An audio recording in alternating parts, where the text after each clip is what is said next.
Well, yeah, I'm Pilates qualified, so Oh, let's it was go. cheaper than doing the yoga.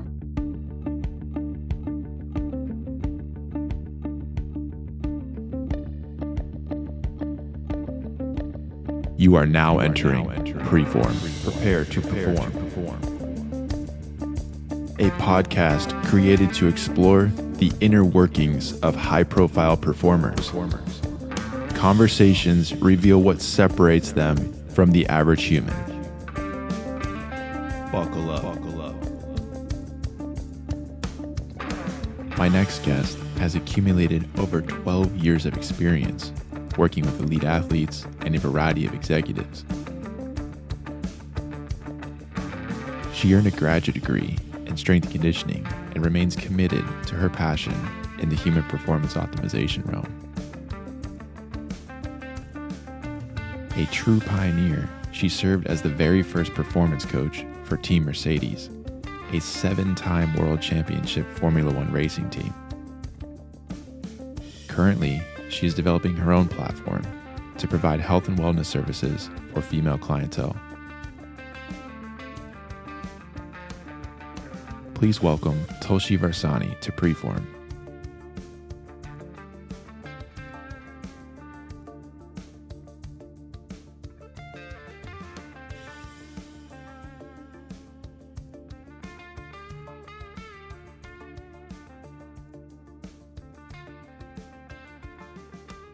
I love human behavior. I love understanding why people do what people do. And I often got told in college is, I forget you're around until you giggle at something that we're doing. So I was very much of an observer, and I was very quiet. And I think I went into my shadow side kind of thing. So I was not much of an extrovert, very introverted, and I would just listen about what's going on. And I was going through quite a bad depressive state at that point. But what I understood from my social sciences degree was I was really interested in criminology and sociology and psychology and things like that. And I thought, oh, maybe social work is the route I want to go down, because I worked with disabled children in a camp in America. And then one of the lecturers had said, well, you need to do another degree in that. And I'm like, oh, I don't know if I want to do another degree after just my degree. I want to get out of education, right? And so I ended up just falling into work kind of thing, just as you do. I ended up doing full-time work from the retail job that I had during my part-time days in uni. And there was no really sense of direction apart from, we've got to start working full time and earning money, I guess. So I was like, oh, I have to kind of grow up now, don't I? And then I got to a point where I was like, well, you know what, sod this. Let's just travel for a bit. Let's just explore the world. Like, you learn more about yourself and others and cultures if you expand your horizons and travel a little bit. So I decided to book a trip to Australia. And I decided, right, okay, let's just work and travel as I go along. Like, loads of people have done it, and I just didn't have time to do it whilst I was in uni. So timing was amazing. I went literally as the recession hit around the world. So basically they were like, no, we're not hiring anybody professionally. We're just going to hire, services industry or the farming industry. Like, you can stay in those points and those areas. And I was like, okay, well, what do I do? So I ended up working as a waitress, as you do. I got paid more working as a waitress in Australia than I would have done in retail back in the UK. And after a little while, I felt a little bit, I felt lost, even more so than I had after my uni days. And I had this thing of, right, blank piece of paper. I was in the living room at the time. I was renting with my friend, and a blank piece of paper in front of me, and I just wrote all the things that were a part of my personality, all the things that I enjoyed, and jobs that would relate to those things. And I narrowed them down. So I crossed them out, and I was like, okay, so this works with that, this goes with that. And I came up with 5 professions. So I got back home. It was very analytical of me. So I got back home and I ended up going through some of the industries. And, I worked in property management for a little bit.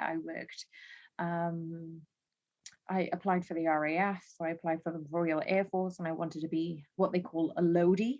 It's not the technical term, but it's basically like a cargo person. You're just helping distribute um, supplies all around the world. And I'm like, I just want to travel. And that was obviously part of my list. And within the RAF, I can go into any helicopter, any aeroplane. Like, that would be amazing. I didn't get in. They suggested I be an air traffic controller instead because of my aptitude test. And I was like, no, like, I don't want to do that, which is really weird because my brother does air traffic control and I know the inside, scope of what that entails. And I was like, I don't know how he does it, but I definitely don't want him to be doing that. And so anyway, the last thing on the list was the fitness industry. Like, I wanted to get into the RAF so I can actually become a PTI, personal training instructor, as they call it in the Air Force. And I was like, as I was, applying for the Air Force before I kind of withdrew my application, is then I was doing a part-time course on the side for a fitness instructor. And I had this conversation with my brother and I was like, yeah, I should really stick it out so I can go into the army and I can do this. And my application had shifted from the Royal Air Force to the army because obviously I didn't want to become an air traffic controller. And my brother's like, when somebody says something so obvious to you and you're like, but you're already doing the course, like, why do you want to go into the Air Force? Because you're going to be doing that course at the end of the thing anyway. So I was like, yeah, you make a good point. So I'm working full time. I'm doing the part-time course. And that was the one place, the one classroom that I can be like, wow, I didn't know that biology was actually pretty awesome. I didn't know physics was actually pretty cool. I didn't know the chemistry was included here too. And I never liked any of them. I was not an academic as a kid. But when you're studying as an adult, it kind of reignites some passion in you, right? And there's a reason why adults go do these courses. So basically, I remember sitting in a classroom and the teacher asking, who wants to become a PT? And everybody had put their hand up. And I'm there going, sure, yeah, why not? No clue what I wanted to do, but I was like, let's just see what happens.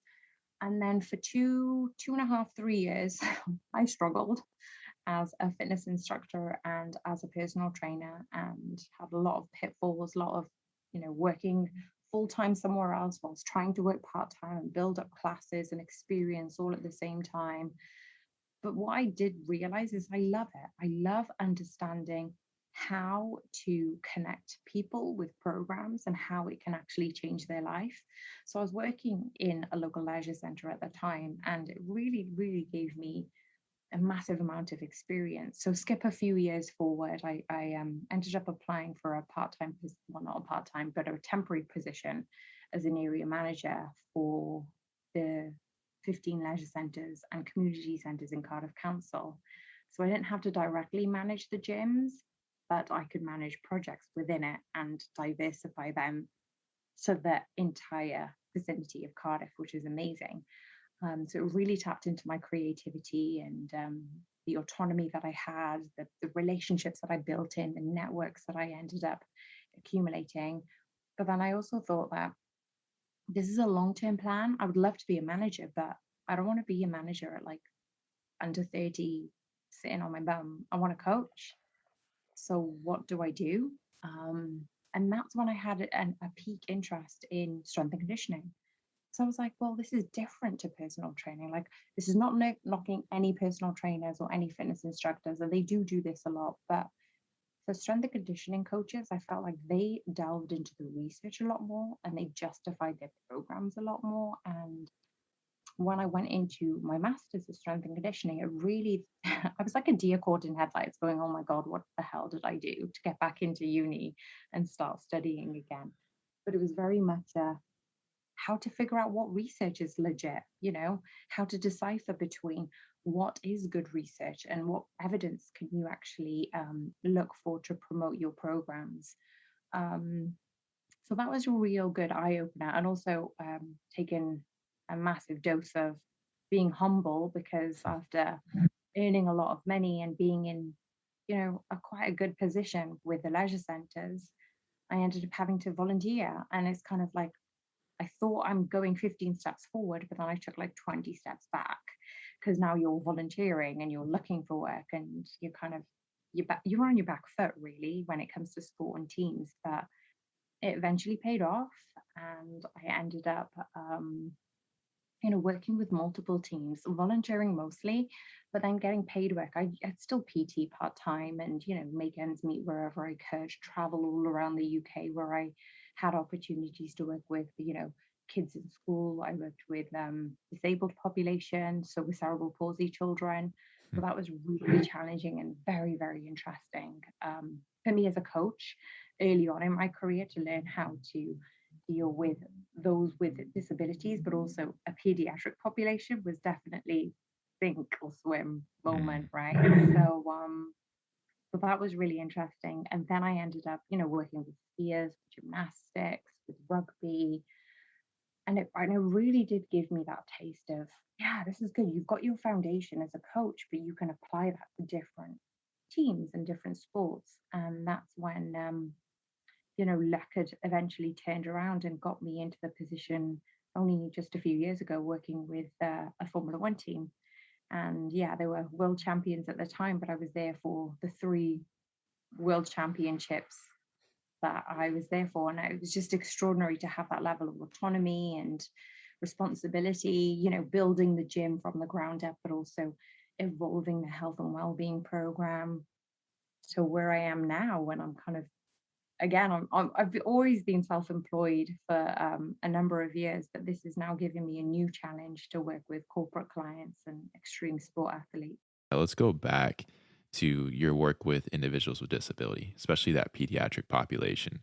One thing that we didn't cover in the pre-call was, it's very close to home for me. I work with the wheelchair basketball team here at Auburn University, and we have student athletes that have both physical and sometimes intellectual disability. We have players with CP. I wanted you to unpack a little bit more the challenges, but more importantly, what you learned from working with children with CP in a personal training aspect, and how that really transferred from a knowledge standpoint into moving into something like F1. And I have a sneaky feeling that some of those skills you picked up in a specialized population transferred quite well in a typically developing population. So can you share a little bit more about those experiences?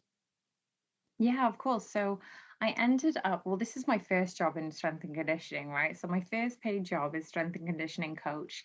You're going to lead the coordination of the program, which was great because I know how to be organized. I know how to be disciplined in that administration side of things, and in marketing side of things. But then when it came to coaching, it was like, well, you have to learn what CP actually is. And it's not just one type of cerebral palsy. There's so many different variations of cerebral palsy, but also associated conditions. And you'll know this from your coaching too, right, Ford? It's coming into it, like I'm only just learning how to, I barely learned how to construct a legit program, because even in the fitness industry, like I had to chuck all of that away, with due respect to the course. I had to start from scratch, so meant learning all the foundations of how to create a program, how to coach, how do I evolve the blueprint that I need, as well as learn about you know cerebral palsy, the associated conditions, and how to interact with children. And so for me, it was a bit like being thrown in the deep end, and I was there without armbands, and it was basically sink or swim. And a lot of times I did get the opportunity to learn as I went, but the thing is, you don't want to mess up. So I think what I learned over time with working with children is they are resilient. They do bounce back very, very quickly. And if you do make a mistake as a coach early on, it's not highly detrimental.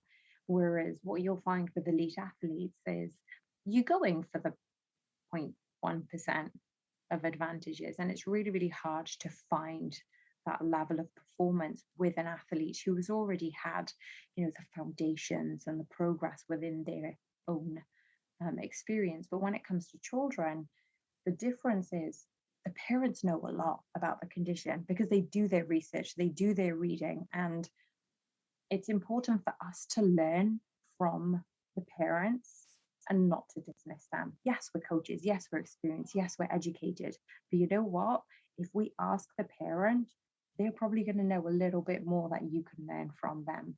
So not only do they know their child really well, but they've done their homework, they've done their research, they've gone abroad, they've researched into how to help their child. And with every parent and whoever's listening who is a parent, you're going to do every single thing in your power to make sure that your child is well and healthy and successful, right? You want them to thrive. So that was a big learning curve for me. It wasn't just establishing the blueprint for myself as a coach, like redirecting some of the programs that I did that kind of had to chuck it in the bin and start again, but also then learn about the associated conditions. But for me, mostly it was a case of I'm watching these fantastic, amazing coaches working for children, and I'm thinking, well, they're just playing with them. Like maybe I should play with them.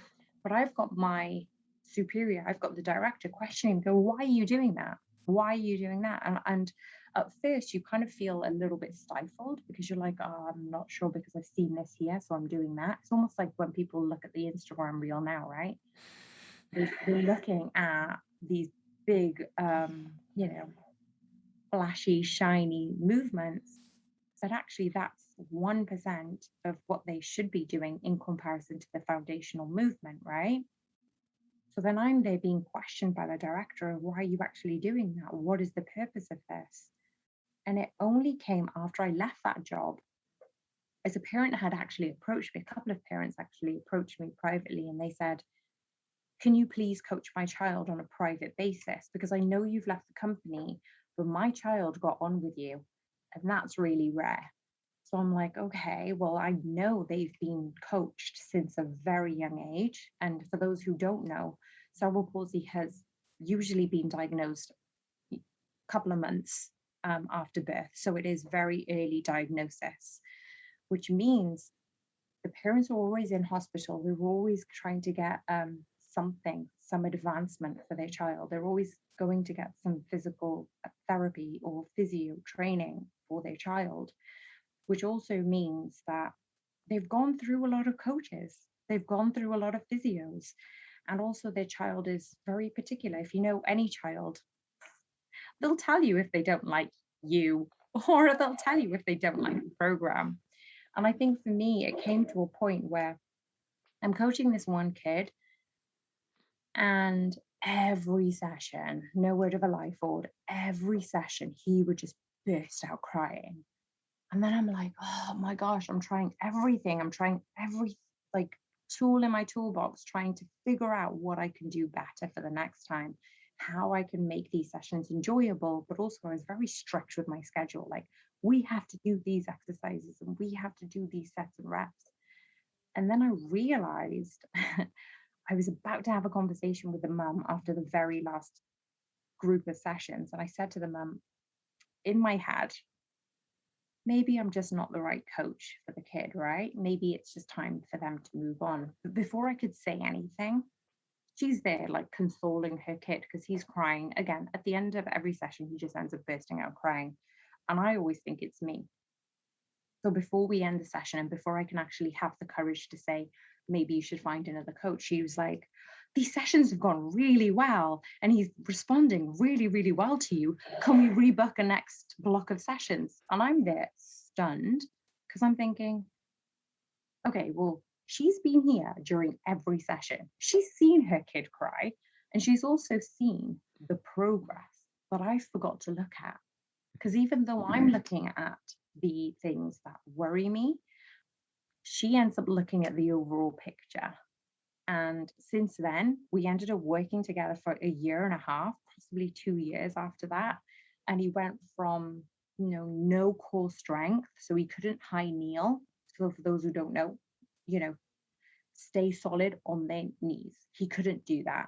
And by the end, he was standing without any aid. And for me, I'm just like, this is so much better than athletes. Like, not to knock anyone, but I'm just like, you get to see the fact that this kid now doesn't need help to go to the toilet, doesn't need that much help to be in a wheelchair, because there's a struggle not only for him and his confidence as he's growing up as a teenage boy, but also the stress on the mum having to carry him from point A to point B, to put him in his chair to eat, to, get him on the sofa, to take him to the bathroom each and every time of every moment of every day. And I was like, if I'm helping in this way, and obviously from that lesson, I was like, I need to do better. I need to do more, because if she's saying this works, it literally excelled my program, because it made me want to be a better coach. And I just tried my hardest each and every session. And we ended up having really good fun at the end of the day. But yeah, that was my biggest lesson with cerebral palsy. Such a opportunity to work in a specialized population like pediatric cerebral palsy, but then you have a scene change and you work with another very specialized population, Formula One. And within that population, you're working with Team Mercedes. And for the audience members who live under rocks and don't know that Team Mercedes is one of the best programs in the sport itself, shout out to Lewis Hamilton, the GOAT of Formula One driving, Formula One racing. What was that like? I mean, you said that you had full autonomy over the gym itself and you were able to structure these programs, but talk to us a little bit about behind the scenes. What's going on within those walls of those strength and conditioning facilities? At the time was a very new opportunity. Now it's pretty common for these teams to have people like you who come in and orchestrate an entire program to set them up, not just from a strength and conditioning standpoint, but we now have mental performance conditioning and there's psychological services. It's a very difficult sport to say the least. So, what was it like being inside of the team of hundreds and hundreds of people that it takes for them to be successful at that level? Yeah, great question. I think for me, because I had followed Formula One, I didn't want to go into it with eyes wide open, looking like it's Christmas Day and going, oh my goodness, I'm finally here. For me, it was a step towards, okay, I'm here, but now I need to prove myself. And I felt like that from day one. Not only was I astounded to be in the factory and see phenomenal people in every department, there's a reason why they're there at the pinnacle of motorsport, is because they've earned the right to be there. And their progress and the programs that they create, the technology, the deadlines, the fast pace, industry that Formula One actually is you end up being catapulted on this merry-go-round too. So you end up thinking, okay, I'm going to go in there and change the world of health and well-being, and then you end up getting caught up in this cycle. And that's what basically happened. Is I wanted to go in there and say, well, working 15 hours a day isn't healthy, not putting these strategies in place to maintain your health and well-being is not going to be beneficial on the overall circumstances, or productivity in the long run. But the only thing is I ended up getting caught up in that cycle, which meant I was almost in a haste to still provide performance, to do it before a certain deadline. And there's probably myself to blame, because I went into the gym and I kid you not, it was like an old school leisure center. And leisure centers had transformed since then. And I'm walking into this building and they've got equipment like 10 years old worth of equipment still there. So I'm thinking, well, this is the pinnacle of motorsport, but it's not the pinnacle when it comes to human performance. So I was the first I was the first manager and performance coach to actually be in charge of the factory wide performance. Nobody had done it before. So this was really much very much a load on my shoulders to not only prove that this type of program can succeed, but how can we replicate it with other teams and in other factories. So for me, we had a 6-month initial contract.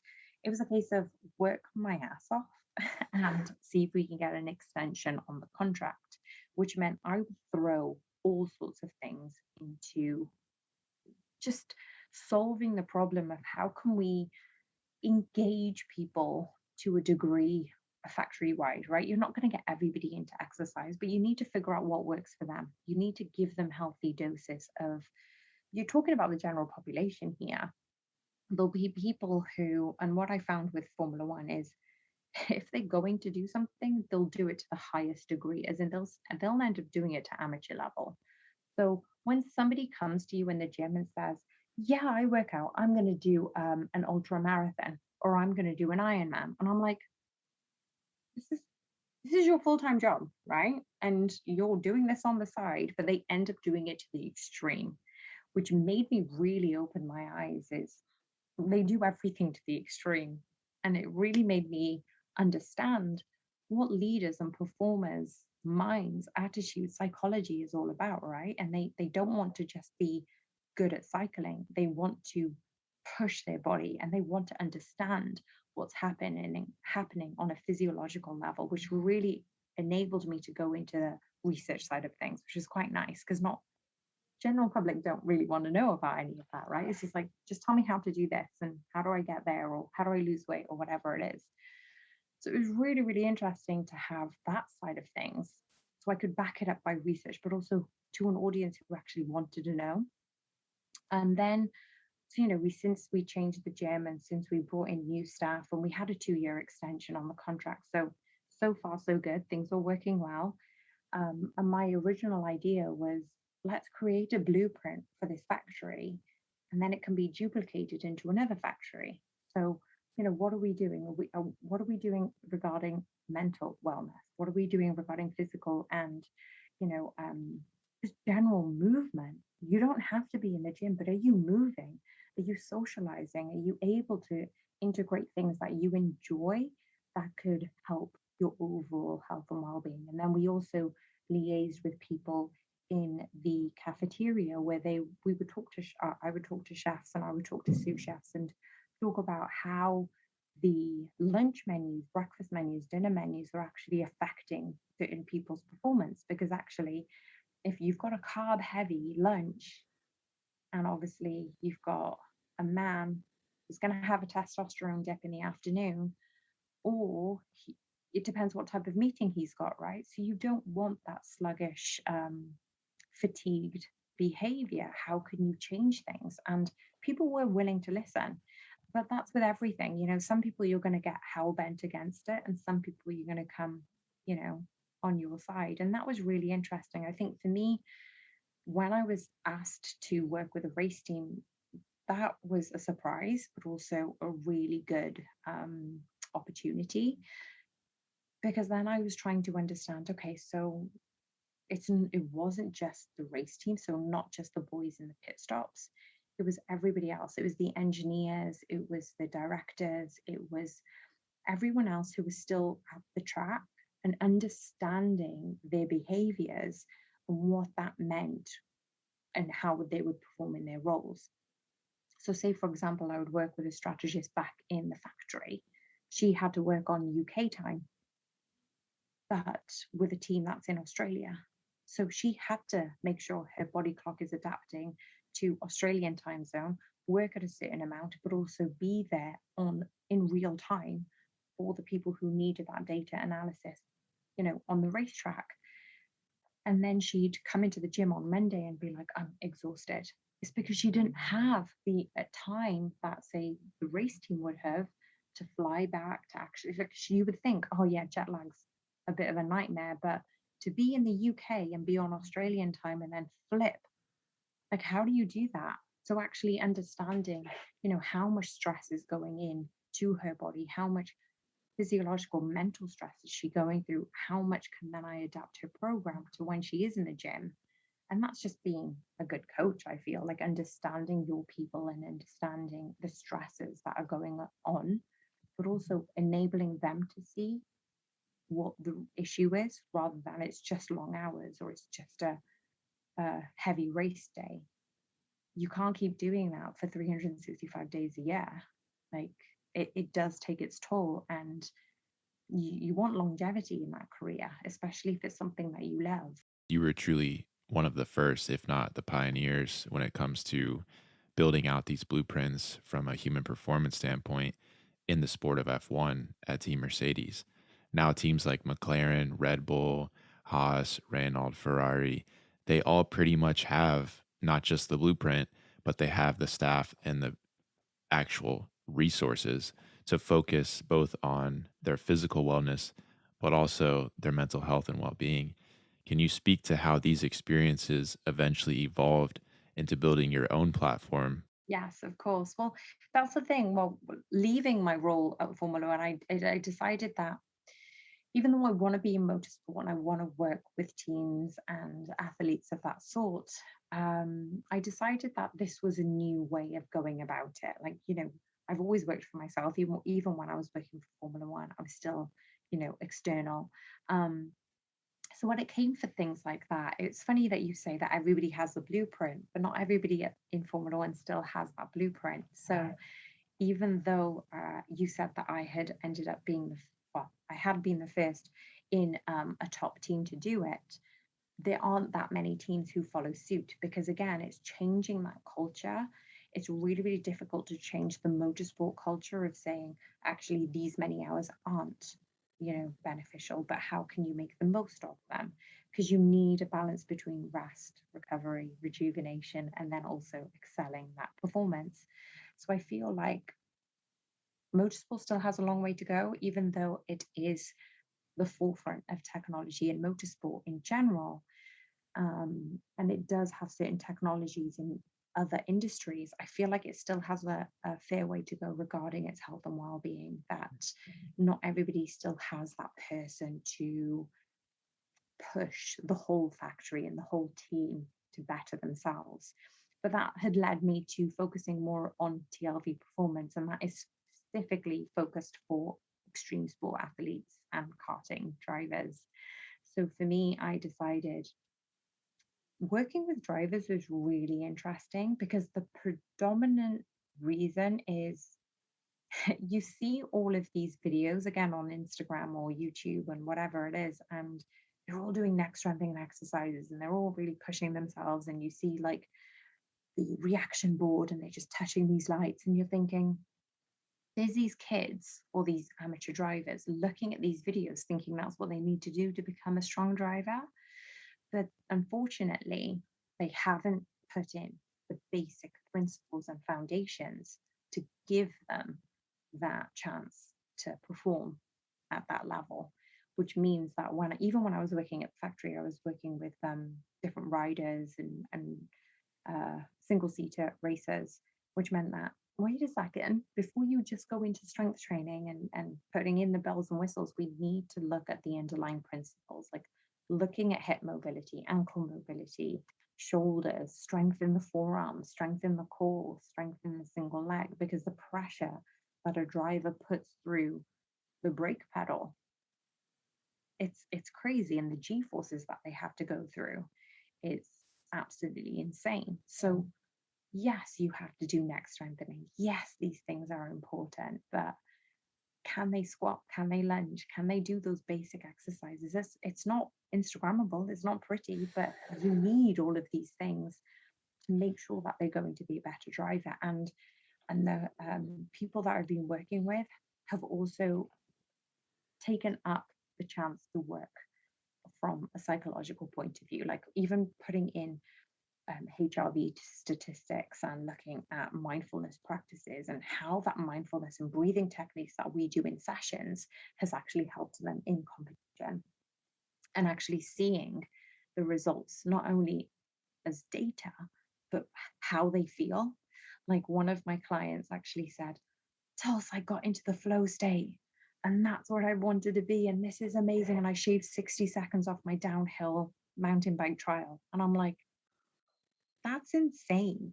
Like that is insane. But he listened, he put all these practices into place, and he followed the advice. Like, it wasn't me who was doing it, he was the one who was actually putting things in place, which meant that I'm still curious about how to help extreme sport athletes, but they don't have to be at the pinnacle of their career. Like, a kid I'm working with at the moment is 11 years old, bless him, but he's so committed. He is so driven, and he listens. Like, he is very mature for his age, and he's even been picked up to race. It was just recently in Italy for the British champs, and he's actually, he was the youngest out of all of the competition, but he was scoped because he was seen as a talent. So the principles that we put into his training, his mum actually messaged me the other day, and she notices a difference after like a 3 or 4 day bender when he's racing and doing testing and all these different things. And she said, it's definitely making a difference, because actually I see him after the sessions before you, and now I see him after the 4 day trials, that now he's had his sessions with you, and he's doing phenomenally, and he's winning trophies, and it's just adding on to the layers that he's doing, which means I still want to keep doing that. I still want to understand, what makes them tick and how can I elevate that success, which, so I've kept that as TLV performance, and that's completely, specific for extreme sport athletes. And Fitness Chicks is very much a broader base for general populations. I still feel I resonate with people's health and well-being. We all go through our own personal struggles. I know I've gone through bouts of depression throughout my life, and battles with anxiety, and a couple of years ago, to the brink of burnout, which means, how can I deal with the pressures, not only that we put upon ourselves, but I guess society puts upon ourselves. So it's almost like we've all got passions, we've got drives and desires. How can we be the best version of ourselves, physically, mentally, emotionally, in relationships? And that's where Fitness Chicks comes in. So yes, right now it's an online training platform. I've got my YouTube video, but then I'm progressing it to work with leaders, to work with female execs and women who basically want to crush it, who want to be powerful agents of change, and doing it all without burnout. So how can we, support each other as women, but also physiologically, emotionally, mentally, putting tools that I've learned over the years, not only through research, but also personal practices, of how can we put these tools in place that won't just serve you for now, but they'll serve you in challenges to come. So that's a program that I'm currently developing, and we'll be launching in January, actually. So not long to go.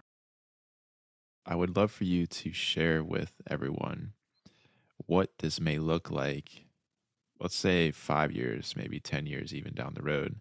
Where are you at? Where are your clients? Where are your platforms? And what is the impact that you have on this planet and on this world? Oh, that's a deep question. This is like accountability We'll now. save it for last. We'll save it for the last one. I always love making 2, 5, 10 year plans. And I keep saying to my friends, like, I've got to stop making them because I keep achieving them within 2 years. Nothing But wrong with that. no, exactly.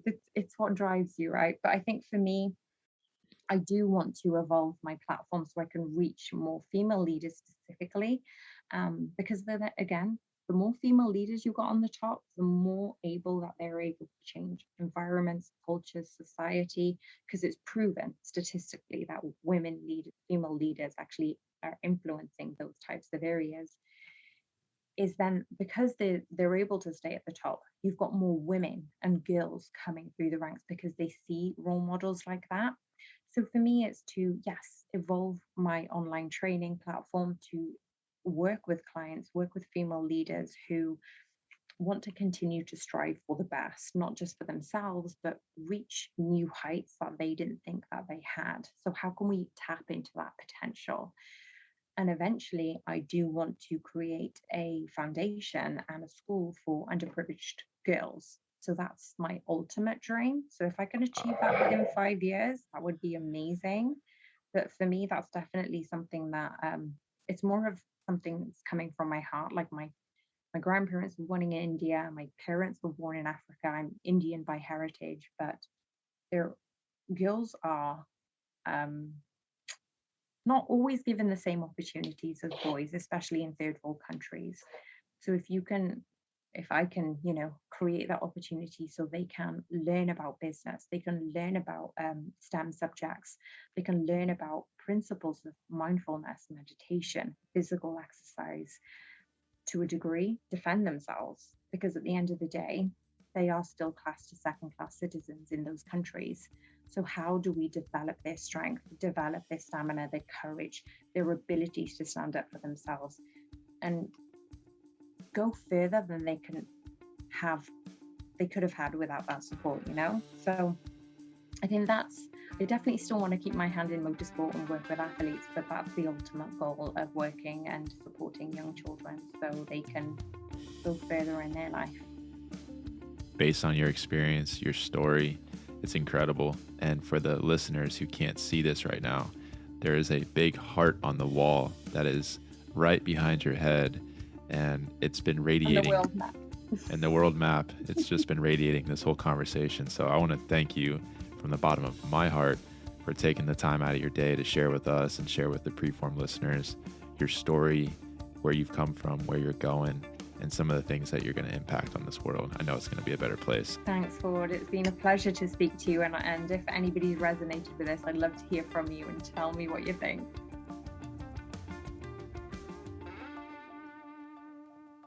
Are you ready to optimize? perfor Humans is the evidence-based approach to optimal performance, health, and well-being.